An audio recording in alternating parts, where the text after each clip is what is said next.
And she said in her press conference that we have proof that Obama committed treason. And they've at least sent it to the Justice Department. And from what I understand, there is a grand jury being assembled or something like that. So I don't know. I still, in the deepest part of my soul, go, there's no way. There's no way they're actually going to try to prosecute Obama and Brennan and Clapper and Comey. But the FBI raided John Bolton's house today. Yes, I think that's unrelated. But that is an interesting story also. I mean, it seems like they're doing wild shit. But if they did that with Obama, what was the actual treason? Like, what is she stating is treason? Well, so now I don't think she said treason. I don't think legally that's technically right. But someone might correct me on that. Maybe it's sedition or something. I don't know. I mean, like, I think treason. I think John Brennan did commit treason when he armed Al Qaeda in Syria, and Obama as well, with the rest of Obama and John Kerry and Brennan. I think that's literally treason, right? Giving aid and comfort to the enemy in a time of war. What Obama and Comey and Clapper did to Donald Trump is they framed him for treason. So what do you call that exactly? Right. Framing the sitting U.S. president? Now, I guess Obama can't be guilty of the sitting U.S. president, but he was guilty of the candidate and the president-elect. So because he was out of there by the time Trump comes in.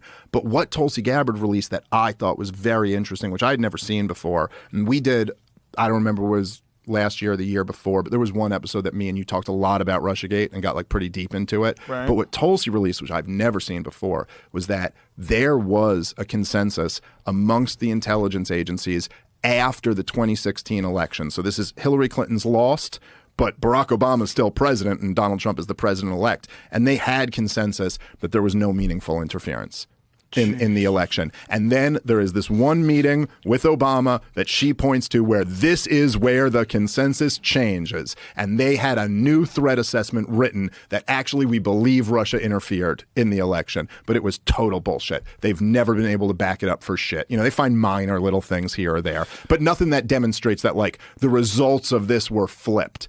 And then they ran with that for 3 years.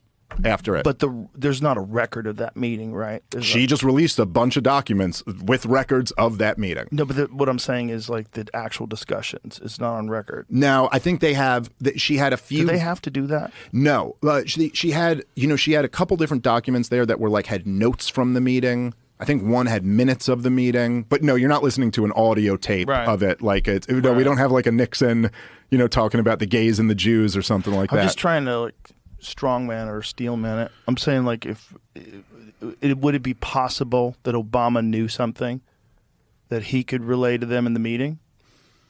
Be an interesting thing to find. That'd be interesting for a court proceeding. But even if that's the case, it still doesn't align with the known facts.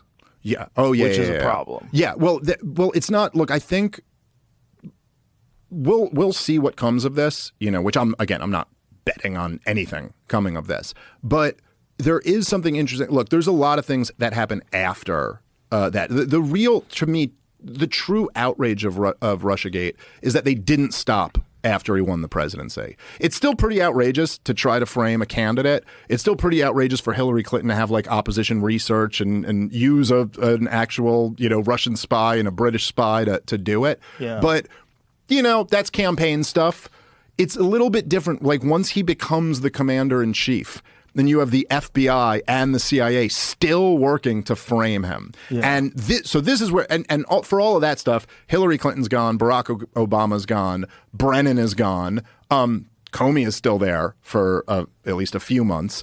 And then you have like Andrew McCabe and people like that who, on his 60 Minutes interview, and anybody can go look at it, he literally said that they debated at the Justice Department, and this is the highest levels of the Justice Department. It was, Jeff Sessions would have been the Attorney General at the time, and he may have recused himself already by that time. So maybe not him, but then everybody else, like the top 2-3 guys at the Justice Department, all sat down and debated what to do. And they said they decided we're going to invoke the 25th Amendment to remove Donald Trump as president. And that basically they went around and realized they weren't going to be able to do that they weren't going to have enough people in his cabinet willing to turn on him to invoke the 25th Amendment, which the 25th Amendment is designed for Joe Biden. It's designed for, we still didn't use it, even though these last few years, which is crazy. Even after the debate, they go, we need a new candidate. But no one went, yeah, but this guy can't be commander-in-chief for the next 6 months. They just let him. But they said they were going to invoke the 25th Amendment. This is on 60 Minutes. Andrew McCabe says this himself. And that they realized they couldn't do that. And so they settled on Robert Mueller. They settled on a special prosecutor because they couldn't remove him. So this was their other attempt. We'll just bog him down. We'll investigate everything in his life. We'll find some crime somewhere. It's to this day a miracle that they didn't.